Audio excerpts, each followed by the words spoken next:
Yo yo, what up YouTube? So I'm going to be showing you guys how to play Da Ji. Starting off with her passive, Da Ji's sharp claws cause her enemies to bleed when struck by her basic attacks. Bleeding causes the enemy to take additional damage every 1 second for 2 seconds. This damage does not trigger item effects. Bleed can stack any number of times on the same target. Okay, so the 1 applies your passive, the 2 applies your passive, and also the 3 applies the passive. That's pretty much all that you need to know. The ult does not. Starting off with the 1, it's an empowered auto attack. Whoa. Oh yeah, crap. Okay, so your 1 empowered auto attack, it ticks 3 times. That little 5, that's your passive ticking. I'll show it again. The 30 is the dot damage from your 1. Okay, the 1 also slows. I'll show you it right here. It looks like that. You can see it slows.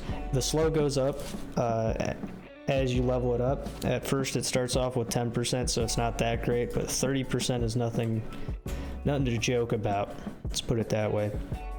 You can auto cancel the 1 like that. Really strong, really good ability. The 2 has a lot going for it. Out of all of the abilities in Da Ji's kit, I think this is the most underrated, and it's used. It's like the hardest ability to use, in my opinion, for to get like the most effectiveness out of it. It's definitely the hardest.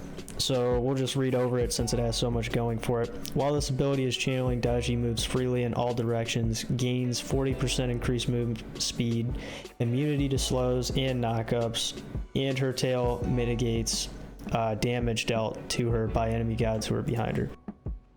Okay, so I'm just going to show you guys the best way to use this. If you know that you're boxing, say a melee, or you're really close to a ranged and stuff, and you know that they're about to hit you with a really hard ability, say it's a Hebo 1 or a Hebo 3 or something like that, you can hit them once, flick around when you think that they're gonna hit you, and if you do it perfectly, you don't need to miss any damage from the 2. So like as you can see, I can hit them like that, flick, gain the 40% damage mitigation because my back is turned, flick back around, and then still do the damage. So that's the core of what you need to know with that.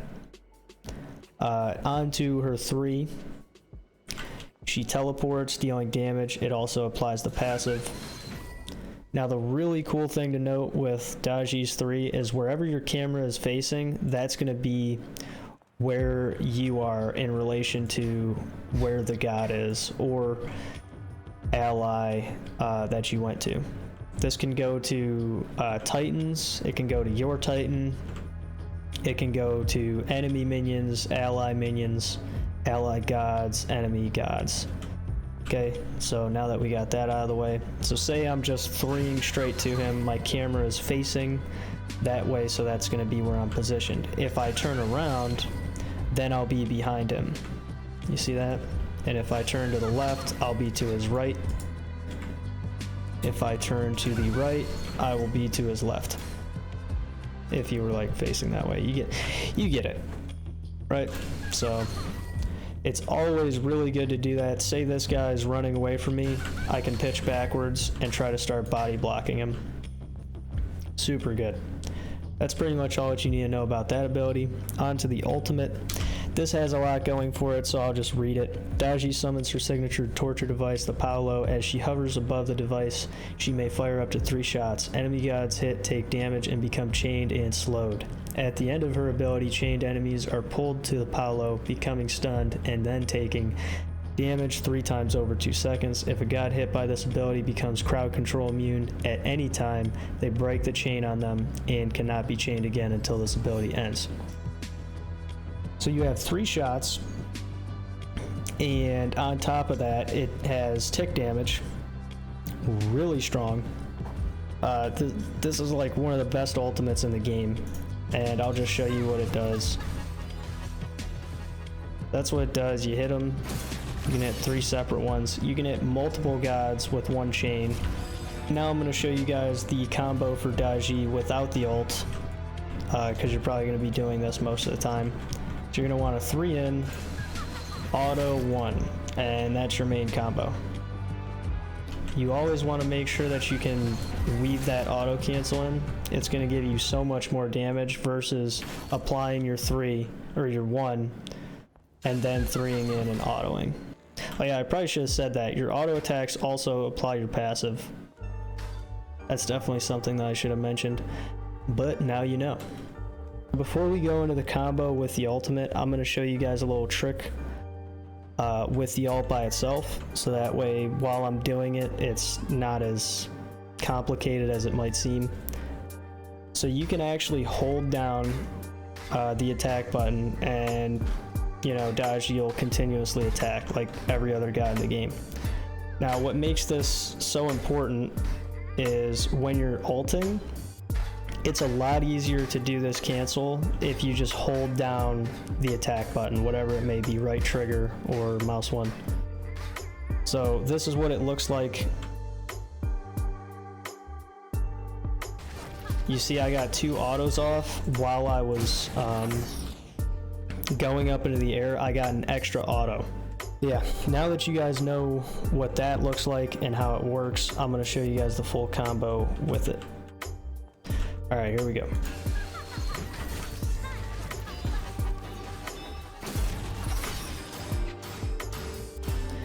It's pretty gross. Yeah, it's pretty disgusting. Da Ji is just busted. I think she should be picked and banned. Picked or banned in every single game. You can sit up here for 8 seconds. 8 seconds from the time you reach the top. It's really not okay. Okay, on to leveling up with Da Ji. If you're playing in the jungle, you get the 2, sorry, at level 1. If you're playing in solo lane, you still get the 2. It's the best wave clear. But alright, so level 1 get the 2. Level 2, I get the 1 just because if there's a fight in the mid lane, essentially you have more damage, and you also have blink most of the time when you're starting off with Da Ji. So the 3's utility in terms of being able to get behind somebody, it's not that great at level 2. Just saying, the 1 does more damage, and it also applies a slow. So that's my reasoning behind it. It's also really good because they just changed blue buff to once you kill the blue, the other ghost minions die. So the 3 AoE damage doesn't even really matter that much anymore. So level 2 get the 2, or the 1, sorry. Level 3 get the 3, and then from that point on, whenever you can max the 1, you max it. It does the most damage out of her kit. It's gonna give you the most amount of burst, and it's really good. The slow gets better. It's just always good. Level 5, you get the ult. Level 6, you get the 1. Level 7, you get the 1. Level 8, you definitely want to max the 2 before the 3. The 3 just goes up in damage. Nothing else changes. The 2 gives you more damage mitigation and just more damage. It's really strong.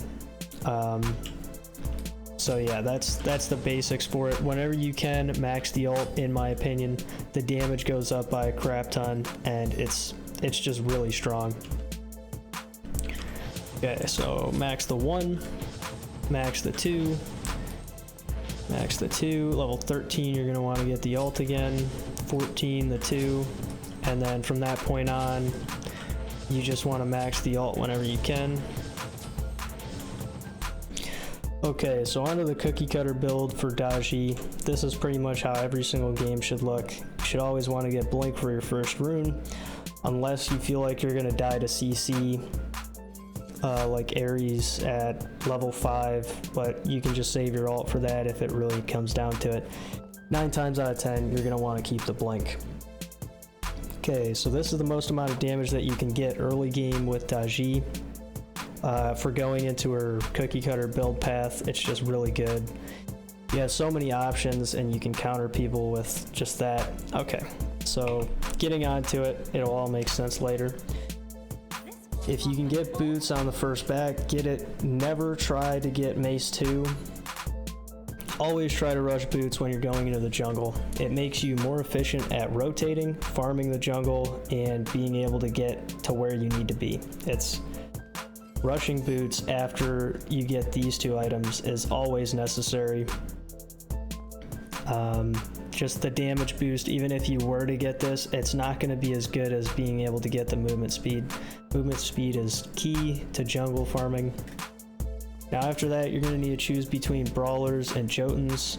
If the enemy team has a Herc, Chunga, Zhong Kui, frickin' anybody who has healing, Thanatos, stuff like that. If you feel like healing is going to be an issue, get brawlers beat stick. Most of the time though, if there's just one healer or even two healers, I like going into Jotuns and telling my team to get anti-heal, because Jotun's Wrath definitely helps you. It helps you snowball the game a lot more than a Brawler's beat stick would. Brawlers is more of a utility item. Jotun's Wrath is more of a snowball item. Just know that you're able to get your abilities off cooldown more, you're able to ult more often. It's just better in terms of that. But if you really need the anti-heal and you feel like nobody else is going to get it on your team, then get brawlers. After that, oh my god. I need to drink some water. Alright, sorry about that. After that, you're going to want to get Hydras. Jesus. And Serrated Edge is busted right now. I'm just going to say that. At the time of making this, it is overtuned, and probably it's one of the best items in the game, if not the best item. So this can fit in anywhere past Hydras, just so you guys know. But Void Shield is pretty good to go here if you feel like there are 3 physicals on the enemy team and you have physicals on your team. It's a really big item in terms of swaying team fights, but most of the time you can get away with going Transcendence or Heartseeker, sorry. This is the part in the build where you get the 200 power cap, and that's when Heartseeker is most effective. Once you have 200 physical power, you get the bonus effect on the passive for it. It doesn't matter if you're going Brawler's beat stick either. When you have these items, even with Brawlers, you're gonna get 200 power because they're both the same. But yeah, so this is kind of cookie cutter if you're going full damage and you want to. Void Shield next. If you still want to go for full damage and you don't want to get Void Shield, you can go Blood Forge or that new OP item, the Serrated Edge. But most of the time I like going into Void Shield just because it gives me damage and it also keeps me alive more. Also, this is the part in the game where the 15% physical protection reduction is really starting to kick in, because the tanks are starting to get really tanky once you're at this far into the game. Okay, and then after that, Blood Forge is really good. I think it's super strong. If you feel like you're getting bursted, you can get Mantle of Discord. This gives you 40% CDR. Now, one thing that I think most people don't talk about is, yes, Power Pot gives 10% cooldown reduction. So you're wasting 10% CDR in your build because it's not being, the Power Pot 10% isn't being utilized, right? But when you think about it, just go through your games if you really want to think. Think about how many times you die with Power Pot and you didn't get Elixir of Speed, sorry. So it's 500, say you die 2 times, that's 1,000 gold dumped down the drain. And now you don't have 10% CDR because you don't have enough for another Power Pot. This is just more consistent to me, and it also makes me work towards the Elixir of Speed. And once you get Elixir of Speed and you have enough money, you can sell boots, and boots is only 40 physical power. The 100 mana doesn't mean jack later on in the game for Da Ji. And you can get an item like, say, Stone Cutting. Stone Cutting gives 10 more physical power, 7 movement speed. This also, the Elixir of Speed, it doesn't this stacks with it, so you're still going to be getting the benefit from the move speed on this. And it also has the passive, so it's just a better item than boots late game. So instead of rushing those power potions and stuff, if you think the game's going to be longer, you can run this build and try to get the elixir of speed first and save your money. If you think the game's going to end within 4 minutes, then by all means buy the power pot and, you know, end up getting, you know, as much damage as possible. But if you feel like the game's going to last long enough to where you can get that elixir of speed, then do this, because you're going to be doing more damage later on in the game. But yeah, that's kind of my build path on Da Ji in terms of things. Like, the new serrated edge would probably be better than stone cutting, just because it has so much going for it on its stats and stuff. But that was just like an example. Stone cutting isn't bad on her for replacing boots when you have the elixir of speed. It makes you more tanky. Your auto cancels help you out with applying the passive. It's not the worst item on her, trust me. But yeah, to me, that's like the most efficient build for Da Ji. Let me know what you guys think. I hope you enjoyed. I hope you learned something, and I'll see you in the next one. Peace.